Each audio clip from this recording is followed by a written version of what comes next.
Здраво, драги пријатели, добре дојдовте на уште едно видео на каналот Татунчо. Како што можеби видовте од најавата, овој тип на видеа ги нарекувам Татунчо Драйв. Не очекував дека таков пријатен прием ќе најдат овие видеа, така што навистина мислам дека овој слободен простор, ова слободно време можам навистина да го искористувам за да со вас вака во слободен стил споделувам одредени размислувања.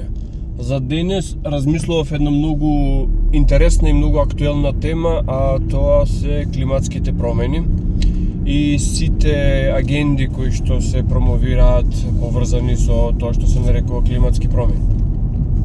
И сега, да видиме први што се тоа климатски промени и како нам ни се представува дека ние влијаеме на нив. Значи, климатските промени генерално се сведуваат на една работа, тоа е дека со испуштањето на гасови кои што предизвикуваат ефект на стаклена градина, пред се CO2, јаглерод диоксид, се предизвикува тој ефект на стаклена градина, односно оранжерија ефект, каде што загреаната земја не може да се лади. И сега, значи, се прават сите можни проекции, сите можни идеи за тоа како да се намали ова испуштање на CO2. Но до CO2 ќе дојдеме малку покасно. Првин да видиме дали имаме научни докази дека на планетата Земја се случувале климатски промени. Имаме. Имаме доказ дека се случило ледено доба и имаме доказ дека тоа ледено доба имало крај, барем последното, затоа што имаме опипливи докази за тоа.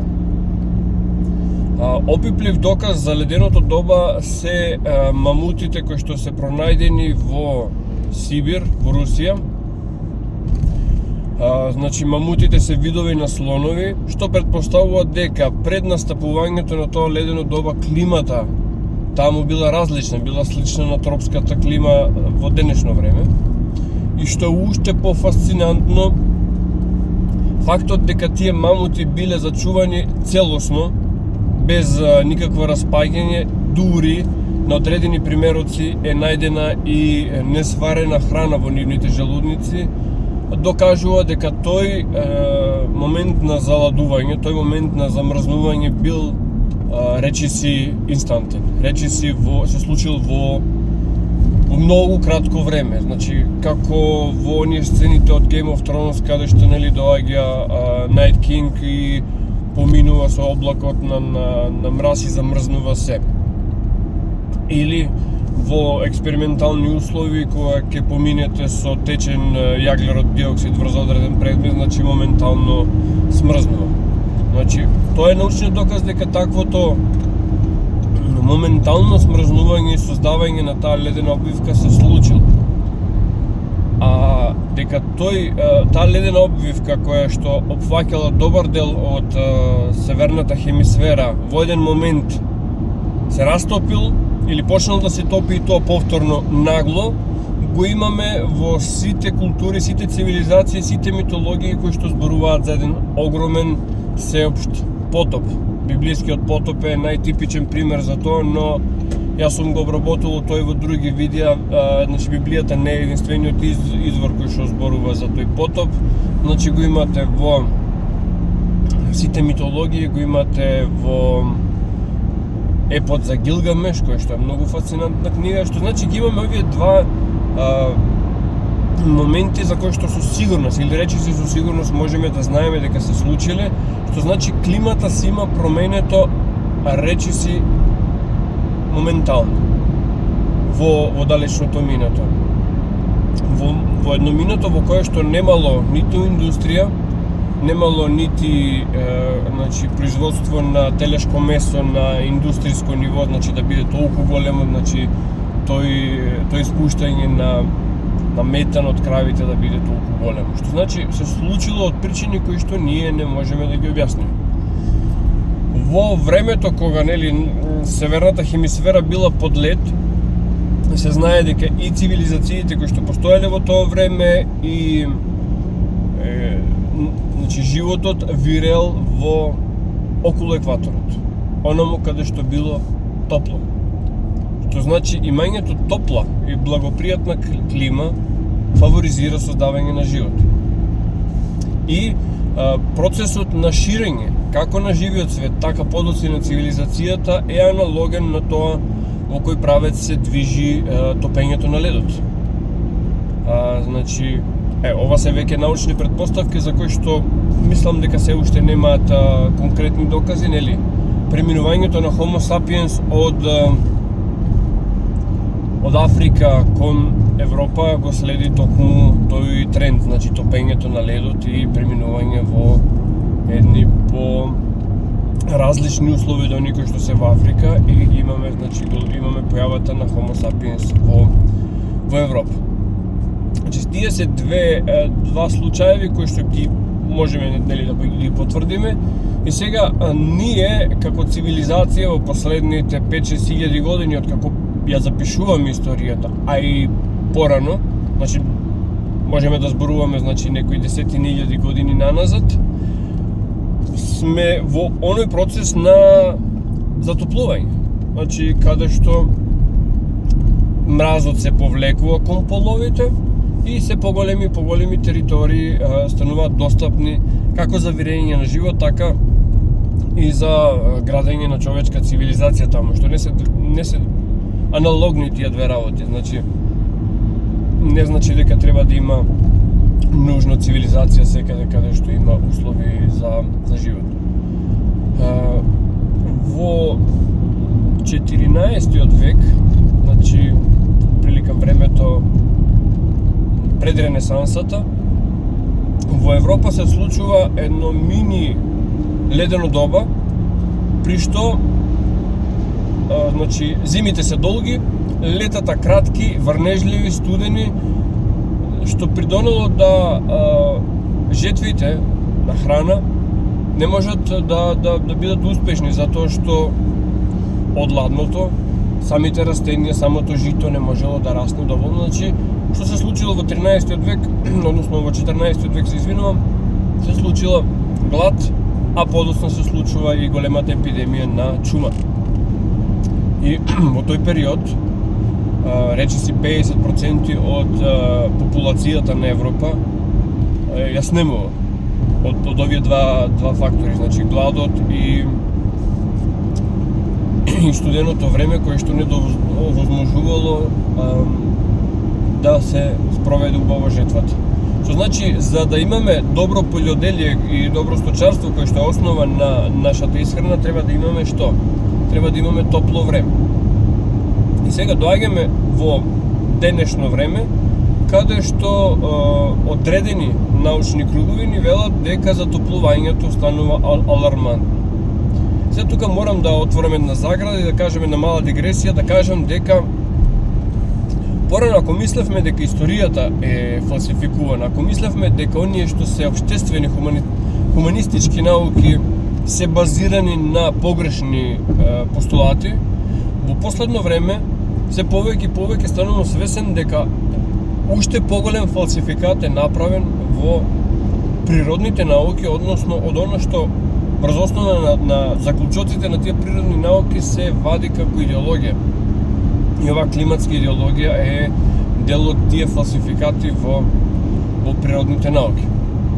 Значи, во 90-тите години слушавме дека за едно 15 до 20 години најдоцна ќе се исцрпат сите резерви на јаглен и пред се на нафта и дека ние нужно мораме да преминеме на алтернативни извори на енергија. Уште во тоа време се спомнуваше нели соларна енергија, хидроенергија, елска енергија и така натаму.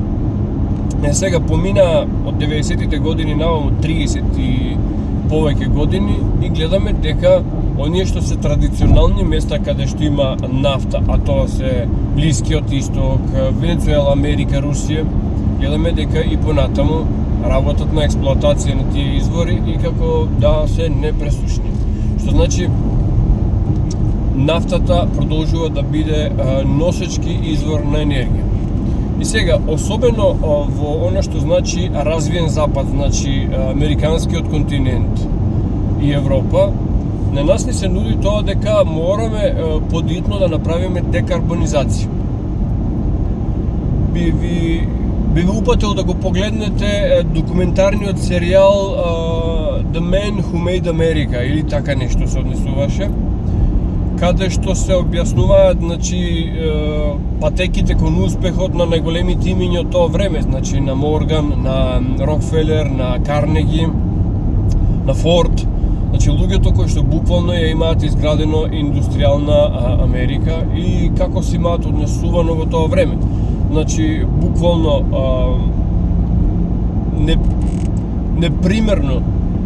непримерна експлоатација на ресурсите, значи загадување до максимум, за да може да се оствари максимален профит. Истото тоа се има случувано и во индустриализирана Европа, како што е Англија, Франција, Германија, каде што буквално во она прва, втора, трета индустријска револуција, значи буквално се правеше максимална експлоатација на сите ресурси и не се грижија за ништо што значи животна средина. Сега доаѓаме во време во кое што овие делови на светот сакаат да направат деиндустриализација, сакаат да направат во наводници чиста животна средина и не принудуваат да мислиме дека сето тоа ќе не ослободи од злобниот газ CO2. Никој не кажува дека Западот сака да влезе во една постиндустријска ера во која што тие само ќе принтаат пари и благодарение на тие испринтани безвратни пари ќе од остатокот од светот ќе купуваат и готови производи и ресурси. Пред известно време, разговарајќи со мојот работодавец, ми зборуваше дека земја во која што рударството е во подем, а знаеме дека рударството е многу валкана индустрија, е Индонезија. И дека Индонезија пред да почне со рударство била вистински земски рај. Века сега таа природа таму почнува да се уништува затоа што се фаворизира рударството. Односно се загадуваат реки, се загадува воздухот и така натаму. И дека вработените во тие рудници во Индонезија влегуваат со апостолки буквално да работат во рудниците, што значи дека човечкиот живот таму воопшто не е важен. Значи, лицемерно е да се каже дека ние сакаме во Европа или во Америка да елиминираме CO2, не се кажува дека тука сака само да се има чист двор, додека во остатокот од светот ќе се прави валканата индустрија, таму ќе се носат готови производи. Знаеме дека растечките индустрии како што се Кина и Индија го прават се оно што го правеа американците и западноевропејците во минатото, односно користат секаков вид на енергетски извори и воопшто не име гаеле за тоа. Значи масовно загадуваат реки, загадуваат почва, а бога ми загадуваат и океани. И повторно ќе кажам, овде не ги загадуваат со CO2. Тука ги загадуваат со тешки метали, ги загадуваат со PM честички и така натаму и така натаму. Сега, CO2 мораме да го разбереме во светлината на тоа што е CO2. Повторно нели доаѓаме до моментот зошто природните науки лажат. Од каде потеклото на животот на оваа планета, науката прави некакви предпоставки дека во таа примордијална супа се синтетизирале првите белковини, така почнал животот, но тоа е предпоставка која што треба да се земе буквално со боксерски ракавици, затоа што е една предпоставка која што нема научен експериментален доказ дека е така. Ние имаме живот на оваа планета. Тој живот е отприлика во две основни и можеме да збориме за некои меѓуформи какви што се гави таму. Првите основни форми е растителен и животински, значи флора и фауна.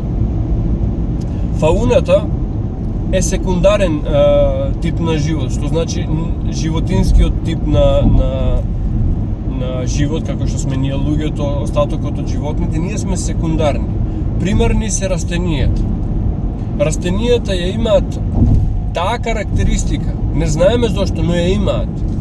Ја имаат таа карактеристика да благодарение на нивното можност да прават фотосинтеза, благодарение на хлорофилот, значи прават фотосинтеза и создаваат од неоргански јаглерод, создаваат органски. Како функционира тоа?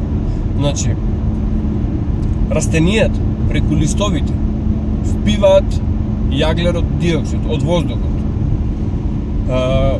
Застапеноста на јаглерод диоксид во воздухот во просек е 0,04%. Што значи не е ни 1% како застапеност на воздухот. 0,04%.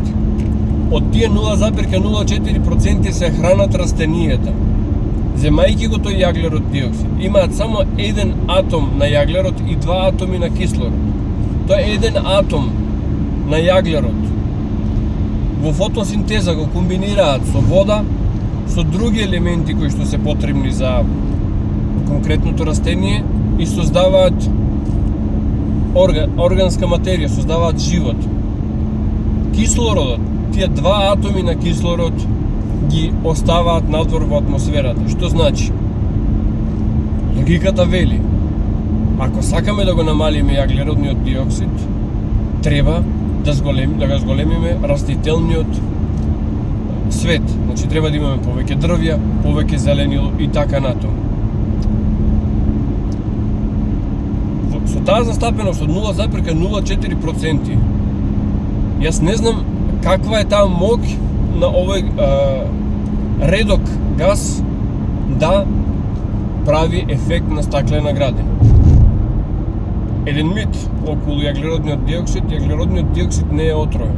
Тој е инертен газ. За оние што не знаат што значи инертен газ, значи не се сврзува со другите гасови, не прави реакција.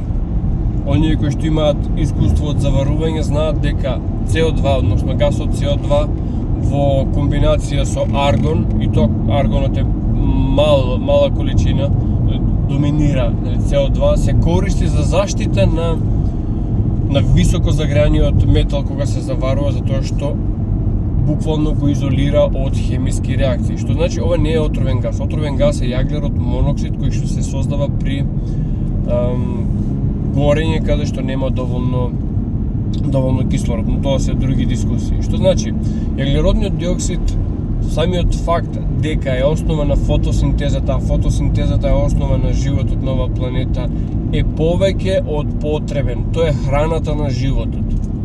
Че не можеме да го прифатиме тој лажен наратив дека CO2 е штетен газ. Но, од друга страна имаме една трансхуманистичка, повторно го спомнувам тој термин, трансхуманистичка елита која што сака да создаде вештачки живот.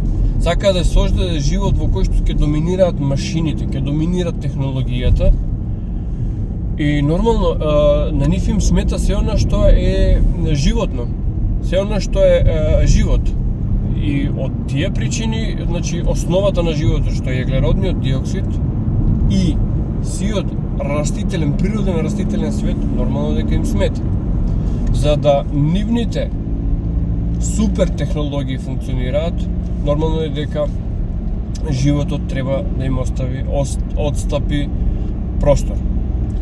Интересно е дека она што се нуди како решение на оваа, на оваа климатска криза се така наречените електрични автомобили, кои што повторно ако се земе процентуално се многу мал дел од она што значи сообраќај во светот. Значи најголеми испуштачи на издувни гасови на CO2 се камионите, авионите и бродовите. Автомобилите се многу мал процент. Големите активисти кои што ја заговараат оваа агенда се Ал Гор, Леонардо Ди Каприо, Грета Тамберг, такви некои ликови кои што одат наоколу по светот со приватни авиони, испуштаат килограми и килограми CO2 во атмосферата и нас не убедуваат дека дури со нашето дишење правиме штетни околности за тоа. Која е идејата тука? Идејата тука не е да се заштити планетата и не е да се намали, да се намалат издувните гасови. Идејата е да се спроведе оно што јас во едно мое постаро видео наречено дигитален тоталитаризам го обработував, а тоа е да се спроведе едно општество каде што со примена на тие смарт технологии ќе се направи апсолутна контрола на се. И затоа сега се прават тие мерења на CO2 за да во иднина може да се спроведе дигитални карбонски пари. Што значи нашето моќ за трошење на парите кои што ги заработуваме да биде аналогна на тоа колкав јаглероден отпечаток имаме. Пред еден ден еден мој колега кажуваше дека кога ја оставил неговата дизел кола на редовен сервис, му дале кола за замена, ама колата била електрична. Неговиот израз малце комично беше дека 2 дена се расправа со колата. Затоа што колата има одредени концепти кои што немаат врска со она како возачот сака да ја управува. Гледа бела линија и не сака да помине преку неа. Без разлика дали можеби пред колата има огромен камен паднат, одрон, не знам што. Ако види чат, ќе се изгасне. Без разлика дали тој чат доаѓа од колата или доаѓа од пожар во близината. Значи, ова со климатски политики ќе станува се позаострено затоа што овозможува на овие елити да си ги спроведуваат своите политики, меѓу кои што и политиката за златната милиарда. Златната милиарда се поклопува и со една друга работа за која што можеби денови треба да разговараме повторно, тоа е војната. Значи, тие сакаат да го намалат и јаглеродот кој што е основа на животот, а тој јаглерод што сакаат да го намалат сме ние. Ние сме јаглеродна форма на живот. Значи, како ќе го намалат? Меѓу другото и преку војна во која што нема да војуваат тие, ќе војуваме ние. Меѓу другото и преку редукција на се она што значи нормален живот до сега. И еве, прост пример сега, се возам јас, возам дизел возило и сакаат да ми наметнат мислата дека моето возење на дизел возило е еден вид на злосторство. Значи, не превзема одговорност производителот на возилото, кој што го произведува во децениите наназад, дизел модели, не превземаат одговорност тие што продаваат дизел гориво на бензинските пумпи, односно големите дистрибуции и заработуваат дебели пари од тоа, туку вината е само наша. Така што, драги пријатели, јас мислам дека ние се наоѓаме една група на луѓе кои што после пандемијата врз нас сиве овие процеси извршија едно големо освестување и почнавме да трагаме. Почнавме да трагаме по одговори, тие одговори доаѓаат. И како што контролата станува се посилна и посилна, така и процесот на будење станува поголем. Би сакал да ви упатам еден апел да работите кои што ги правите, истражувањата што ги имате, документирајте ги, ама документирајте ги, ако ги документирате како видеа, имајте ги на надворешни хард дискови. Запишувајте ги во тетрадки, во книги, имајте ги во хард копи, значи имајте ги како физичка форма, затоа што и ова со интернетот еден ден може да стане несигурен простор на разменување и споделување идеи. Може би еден ден ќе се случи да мораме идеите да ги споделуваме исклучиво од човек на човек аналогно. Така, јас мислам дека овие размислувања се само зачнување на темите, значи јас возејќи немам можност да правам малце поголеми илустрации на тоа што е тема, Ќе ве замолам, значи, да коментирате на YouTube за ова што го разговараме, а не на Facebook, затоа што главната поинта е тука да се води дискусијата. Ако имате дополнување, сугестии и размислувања, слободно пишете. Значи, секакви критики, секакви коментари се добре дојдени. И ако имате сугестии за теми за кои што можеме да разговараме, повелете, тука сум и стојам на располагање. Значи, се надевам дека уживате во овие разговори. Јас не би ве малтретирал со никакви донации, никакви, значи, пари или слични работи, затоа што, еве, сега се упатувам на моето работно место и тој дел од мојот живот е значи, подмирен. Единствено ве замолувам, значи, ставете subscribe на каналот, затоа што тој subscribe е многу важен за ширење на каналот. Опцијата join е за сите оние кои што мислат дека се во состојба и можат малце повеќе да го поддржат каналот, но тоа е нешто на кое што јас не инсистирам и не мислам дека поинтата на овој канал и на ово држење е во тоа. Ве поздравувам, имајте убав ден и секој добро. Поздрав!